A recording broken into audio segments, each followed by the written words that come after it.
Hello everyone, welcome back my new video. आप देख रहे हैं टेक्निकल फिक्स चैनल और आज हम इस वीडियो में विंडोज़ 11 या विंडोज़ 10 में लोकल ग्रुप पॉलिसी के एरर को ठीक करने वाले हैं। जैसे कि मैं आपको अपने सिस्टम में दिखा देता हूं कि मेरे पास क्या एरर आ रहा है। रन कमांड को ओपन करने के बाद जैसे ही आप यहां पर gpedit.msc टाइप करके ओके करेंगे तो यहां पर आप देख सकते हैं ग्रुप पॉलिसी एरर हमारे सामने आ गया है। तो जैसे कि मैं यहां से इसे क्लोज़ करता हूं तो आप देख सकते हैं कोई भी बिल्कुल यहां पर एरर हमारे सामने आ रहा है। तो चलिए देखते हैं कि हम इसे किस तरह से फिक्स कर सकते हैं। आपने सबसे पहले यहाँ से दिस पीसी जैसे कि माई कंप्यूटर को ओपन करना है।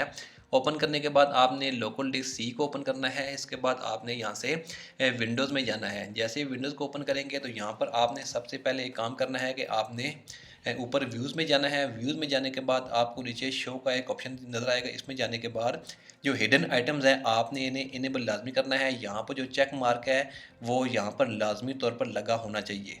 इसके बाद आपने सिस्टम 32 को ओपन करना है। जैसे कि मैं यहाँ से सिस्टम 32 को फाइंड करके जैसे कि यहाँ से मैं इसे ओपन कर लेता हूँ। ओपन करने के बाद आपने यहाँ पर ग्रुप पॉलिसी में जाना है। जैसे कि मैं यहाँ से ग्रुप पॉलिसी को ओपन करता हूँ, आपने यहाँ से ग्रुप पॉलिसी को ओपन करना है। ओपन करने के बाद यहाँ पर आपके सामने ऊपर मशीन का एक फ़ोल्डर आएगा। यहाँ पर आप देख सकते हैं, मैं इसे ज़रा बड़ा करके दिखाता हूँ आपको। यहाँ पर आपके सामने मशीन का एक फ़ोल्डर होएगा। आपने इसका जो नेम है उसे चेंज करना है।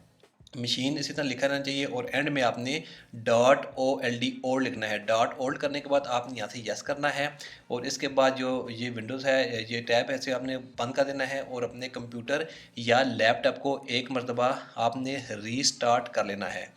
तो जैसे कि मैं यहाँ से भी अपने सिस्टम को रीस्टार्ट कर लिया है। रीस्टार्ट करने के बाद मैं यहाँ पर दोबारा रन कमांड में जाकर gpedit.msc ओपन करूँगा तो आप देख सकते हैं कि यहाँ पर लोकल ग्रुप पॉलिसी जो है वो मेरे सामने बिल्कुल ठीक ओपन हो गई है। दोबारा स्टार्ट बटन पर जाकर आप यहाँ से लोकल ग्रुप पॉलिसी को सर्च करके भी ओपन कर सकते हैं। जैसे कि मैं यहाँ से ओपन करूँगा आप देख सकते हैं जो एरर था वो मेरे सामने ठीक मेरे कंप्यूटर में ठीक हो गया है। तो आप इस तरह से लोकल ग्रुप पॉलिसी को जो एरर है उसे बहुत आसानी से ठीक कर सकते हैं। तो बहुत शुक्रिया आपका मेरी वीडियो देखने के लिए। मज़ीद वीडियोज़ के लिए आपने चैनल को सब्सक्राइब करें, मेरी वीडियो को लाइक करें और शेयर करें। Thank you.